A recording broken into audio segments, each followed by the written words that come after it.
नमस्कार, मैं हूं संजय शर्मा। आप देख रहे हैं हमारा यूपी का channel 4PM UP.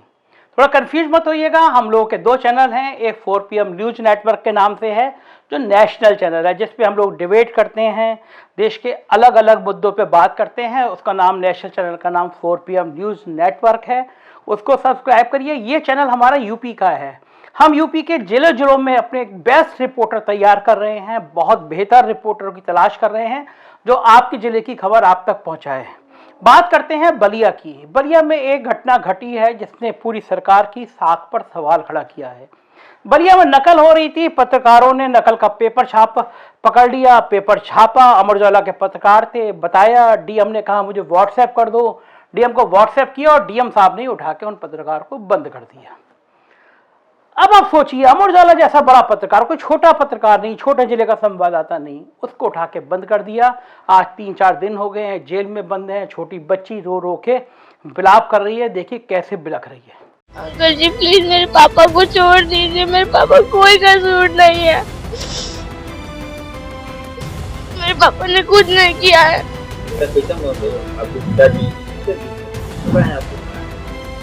One week से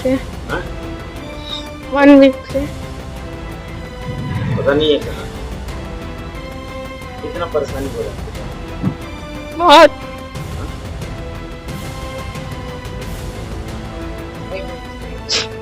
किसी पे कोई फर्क नहीं पड़ रहा, पूरे देश में विरोध हो रहा है, देश के तमाम अलग अलग हिस्सों में विरोध हो रहा है। भड़ास फॉर मीडिया बड़ी वेबसाइट है, यशवंत सिंह उसके संपादक है। यशवंत ने भड़ा इस बलिया वाले मुद्दे पे तमाम खबरें छापी, लेकिन तंत्र पे कोई असर नहीं पड़ा।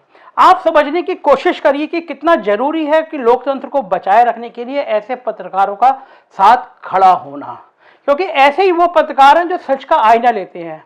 आप जिन जिलों में काम रहते हैं, जिन जिलों में निवास करते हैं, आप देख रहे होंगे आपके आस पड़ोस में कहीं बिजली की चोरी हो रही होगी, कहीं घूसखोरी हो रही होगी, कहीं राशन की समस्या होगी, कहीं छोटे छोटे कामों के लिए आपसे रिश्वत मांगी जा रही होगी। और नतीजा क्या होगा? कोई पत्रकार अगर खबर लिखेगा कि आप गए थे किसी जगह पे, आपसे रिश्वत मांगी गई, तो उस पत्रकार को बंद करा दिया जाएगा और आप खामोश होकर बैठे रहेंगे। याद रखिए, अगर आप खामोश होकर बैठे रहेंगे तो ऐसे घूसखोरों का हिम्मत बढ़ती रहेगी, वो और बेईमानी करेंगे। इस बेईमानी की लड़ाई को रोकना है तो आपको सामने आना पड़ेगा, आपको बलिया के पत्रकारों का साथ देना पड़ेगा। बलिया जैसी घटनाएं जहां जहां होती हैं वहां साथ देना पड़ेगा। ये एक व्यवस्था के खिलाफ लड़ाई है। आप देखिए, आप जो टीवी चैनल देखते हैं वो सिर्फ सरकार की चमचागिरी में लगे रहते हैं। कारण क्या है? सरकार उनको मनचाहा पैसा देती है। सरकार उनसे कहती है आप करोड़ों करोड़ों रुपए लो, लेकिन हमारी तारीफ करो, हमारे खिलाफ कुछ मत दिखाओ। बलिया में आप सोचिए, बलिया में पत्रकारों को एक डीएम कह रहा है मुझे पेपर भेजो, उसने पेपर भेज दिया कि साहब ये गलत हो रहा है, उसको जेल भेज दिया। किस चैनल ने खबर दिखाई? आप देखिए, आपके आसपास सारे अखबार, सारे टीवी चैनलों का वो जोर लगाया जा रहा है जो सिर्फ सरकार की तारीफ करे। मैं कोई बहुत बड़े आंदोलन की बात नहीं करता आपसे, लेकिन आप जो भी हैं, जहां भी हैं, उत्तर प्रदेश के जिस जिले में भी हैं, कम से कम आप जिस सोशल प्लेटफॉर्म पे हैं, आप फेसबुक यूज करते हैं, आप ट्विटर यूज करते हैं, आप इंस्टाग्राम यूज करते हैं, या आप व्हाट्सएप यूज करते हैं, तो ये कहिए कि ऐसे पत्रकारों को जो सच बोलते हैं उनको हिम्मत बढ़ाना ही चाहिए। हर किसी को बढ़ाना चाहिए, उनका साथ देना चाहिए। और साथ इसलिए देना चाहिए कि वो जो लड़ाई लड़ रहे हैं वो आपकी है और आपके बच्चों की, आपके परिवार की है। सोचिए, अगर ये सब नहीं होगा तो किसी दिन वो पत्रकार ने कई खबर दिखाई थी कि पिछली बार जो बेसिक शिक्षा मंत्री थे उनके भाई ने नकली डिग्री लगा के नौकरी हासिल कर ली थी। तो अगर कोई पत्रकार हिम्मत नहीं करता और ये दिखाता नहीं कि नकली डिग्री लगा के नौकरी हासिल कर ली है, तो जो व्यक्ति उसके बाद नौकरी करने आए वो कभी नौकरी कर नहीं पाते हैं, मिलती नहीं। 69,000 शिक्षक भर्ती घोटाले की बात अगर पत्रकार मीडिया नहीं उठाएगा तो आप मान के चलिए कि ये जो पिछड़ों का, जो दलितों का जो हक है वो पूरा नहीं होगा। ये मीडिया है, ये मीडिया है जो आपकी बात कहती है। अगर आपकी बात कह रही है वो परेशानी में, तो आपकी भी ड्यूटी है, आप खड़े होइए, विरोध करिए। कोई भी सरकार, मैं किसी एक सरकार की बात नहीं कर रहा, कोई भी सरकार नहीं चाहती कि उसके खिलाफ कभी कहीं से भी आवाज उठे। तो ऐसे में आपकी ड्यूटी है कि आप उनकी आवाज बनिए, क्योंकि आप सबसे बड़ी ताकत है। सरकार डरती है, जनता से डरती है, जनता की बातों से डरती है। आप कहिए कि ये गलत कर रहे हो, ये नहीं होना चाहिए, पत्रकार संहिता सही बात होनी चाहिए, और ऐसे पत्रकारों को साथ दीजिए, चाहे वो बलिया में हो, चाहे वो बदायूं में हो, बनारस में हो, कहीं पे भी हो। हम जब पत्रकारिता करना सीखा करते तो हमसे कहा जाता था कि जो सरकारें बताती हैं वो विज्ञापन होता है, जो सरकारें छुपाती हैं खबर वही होती है। कितने चैनलों पे आजकल आपको वो खबर दिख रही होगी जो सरकार की असलियत बता रही है? नहीं दिख रही होगी ना। जिलों की आपने अड़ोस पड़ोस की सड़कों का हाल देखा है आपने? एक एक सड़क 3-3 बार बनी है कई जगह पे। इंजीनियरों की कोटी 10 गुना बढ़ती चली गई है।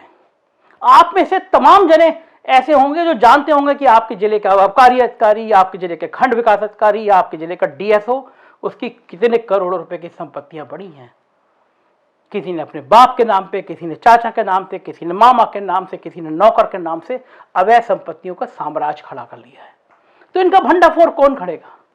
कोई एक पत्रकार करेगा ना, कोई एक एक्टिविस्ट करेगा, कोई मेरे और आपके जैसा व्यक्ति करेगा ना।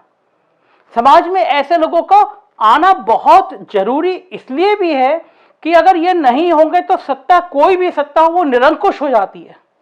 उस सत्ता को लगता है हमारा तो विरोध करने वाला कोई बचा ही नहीं, हम जो चाहे वो करें। और जब सत्ता निरंकुश होती है तो आपको याद होगा लखनऊ में घटना हुई थी। विवेक तिवारी नाम का एक लड़का था, अपनी फ्रेंड के संग जा रहा था, आधी रात को 2 पुलिस वालों ने हाथ दिया। उसने कहा कि आप इस तरह क्यों रोक रहे हैं? उसने पूछा लड़की कौन है? उसने कहा मैं एप्पल जैसी कंपनी में काम करता हूं, मेरी सहकर्मी है। गाली देने लगे।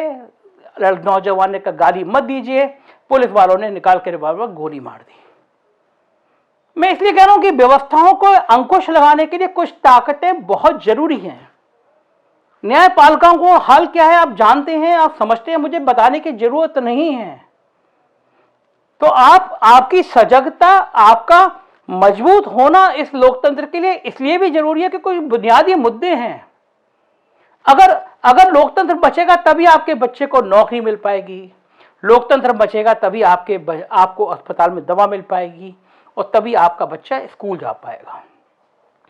एक नंबर है मैं नीचे जो चल रहा है, आप इलाके में अगर कहीं भ्रष्टाचार हो रहा है, कहीं अव्यवस्था हो रही है, हमारी मेल आईडी है, ये नंबर है। आप हमें इस घटने के, अपने जिले की घटना के बारे में बताइए कि तंत्र आपको किस तरह परेशान कर रहा है, कहां भ्रष्टाचार हो रहा है, उस मेल आईडी पे दीजिए डिटेल। हम लोग पड़ताल करेंगे, क्योंकि जरूरी है सामूहिक एकता बहुत जरूरी है भ्रष्ट तंत्र से लड़ने के लिए। जिले में तैनात डीएम और एसपी बेलगाम हो गए हैं, भ्रष्ट हो गए हैं, पैसे कमाने के अलावा दूसरा कुछ काम नहीं दिख रहा।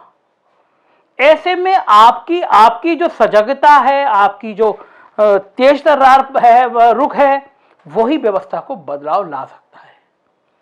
जरूर करिए विरोध, ट्वीट किया करिए मुख्यमंत्री को। इलाके में सड़क टूटी है, सड़क का फोटो लगा के मुख्यमंत्री जी को ट्वीट करिए। कोई भ्रष्ट आदमी है तो उसके भ्रष्टाचार के बारे में बताइए, थोड़ा जागरूक बनिए, अपने आप में चेंज लाइए। क्योंकि अब ये व्यवस्था सत्ता चेंज चाहती है, और चेंज नहीं चाहेंगे तो चीजें खराब होंगी। 4 PM यूपी चैनल हमने लॉन्च इसलिए किया कि इससे उत्तर प्रदेश के हर जिले की खबर आपको मिलती रहे, और जिस तरह से 4 PM न्यूज नेटवर्क हमारा पूरे दुनिया में आज विस्तार ले रहा है, इसी तरह हम यूपी वाला चैनल भी धीरे धीरे हर जिले तक पहुंचाएंगे। आपका सहयोग जरूरी है। देखते रहिए 4 PM यूपी। Thank you.